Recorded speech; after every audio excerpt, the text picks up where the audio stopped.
ताज्या बातम्या व ठळक घडामोडींसाठी पाहत राहा JBN महाराष्ट्र।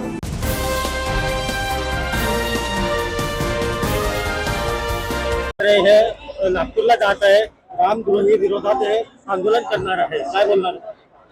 त्यांना आता कुठे जाऊ द्या, त्यांना नागपूरला जाऊ द्या का मुंबईला काही करू द्या का पुण्याला जाऊ द्या का रामटेकला जाऊ द्या, त्याचा काही उपयोग होणार नाही। ते ज्यांनी रामाला विरोध केला त्या काँग्रेसच्या मांडीवर येऊन बसलेत, तिथे ते मुख्यमंत्री झाले, थोडा आऊट भट्टीचे राजे झालेत।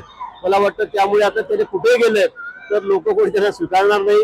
त्यांनी आता किती प्रयत्न केले अशा पद्धतीने तर त्याचा काही उपयोग नाही मला असं वाटतं, आणि म्हणून ते नागपूरला त्यांना कुठेही जाऊ द्या, तिथे काही फरक पडणार नाही।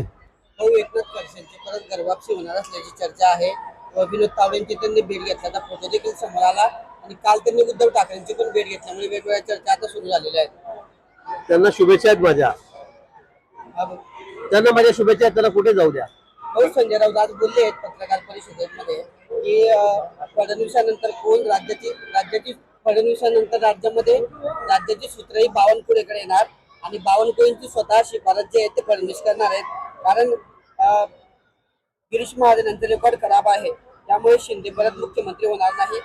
राज्यातील हित पाहणाऱ्यांना शुभेच्छा देणं महत्वाचं आहे। चालेल, सगळे अधिकार मला वाटतं राऊताला दिलेले आहेत आमच्या पक्षाचे।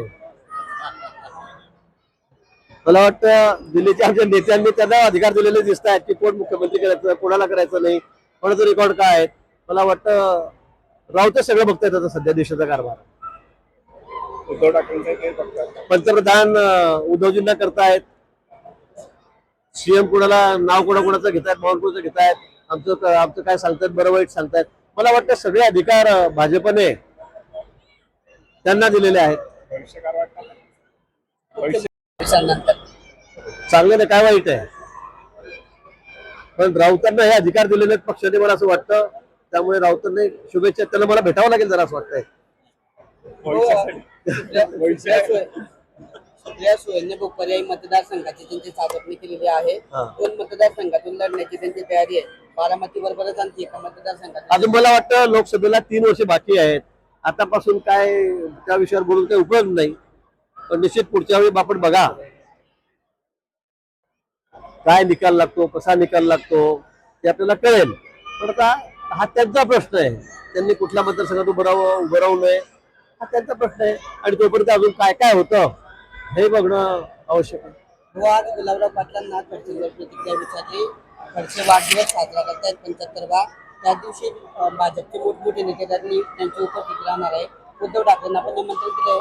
गुलाबराव पाटील याच्यावर बोलले की ते ज्या घरामध्ये ते 13 खात्याचे मंत्री होते तेव्हा त्यांनी काही केलं नाही, आता कुटुंबाची असेल किंवा कार्यकर्त्यांची लाईन लावायसाठी ते तिकडे परत जातात घरामध्ये।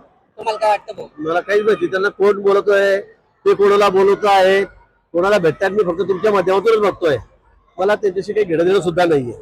त्यांनी कोणालाही भेटावं, कुठे जावं, ते दिल्लीलाही नेहमी जातात, आता मातोश्रीकडे जात आहेत, पवार साहेबांकडे ते आहेत, ते सर्व पक्ष नेते सध्या। वाढदिवसाची शुभेच्छा जाणार आहे घरी बसून येईल मनापासून। त्यांच्या चर्चा सुरू आहे खडसेंच्या की खडसे भाजपमध्ये येतील, त्यांना एक पक्षाची मोठी जबाबदारी भाजपकडे दिली जाणार आहे, आणि या निमित्ताने तुमचं कुठेतरी डिमोशन होणार आहे असं सांगितलं जात आहे। चांगलं आहे, त्यांना जर मोठी जबाबदारी दिली तर आनंद आहे मला, पण पक्ष वाढेल आमचा ना। आता ते सगळं वरिष्ठांच्या हातामध्ये आहे, माझ्या हातात काहीच नाही। कारण ते अनेक वेळेला वरती गेले, आपल्याला माहिती जाऊन आलेत ते। एखाद्या वेळेला असेल की त्यांची मोठी लाईन, ते म्हटले माझी लाईन डायरेक्ट आहे, हॉटलाईन आहे, असू शकतं, मोठी जबाबदारी मिळेल त्यांना। तुमच्यामुळे त्यांचा पक्ष प्रवेश होत नाही असं देखील नाही, मी कोण आहे, मी तर फार छोटा माणूस आहे। आम्ही काय, आम्ही शेपट्या वगैरे लोक आहोत, आमचं काय। तुम्ही स्वागत करणार आहे तुमच्या घरवापसीचं? मग आले तर करू ना। कशा पद्धतीचं?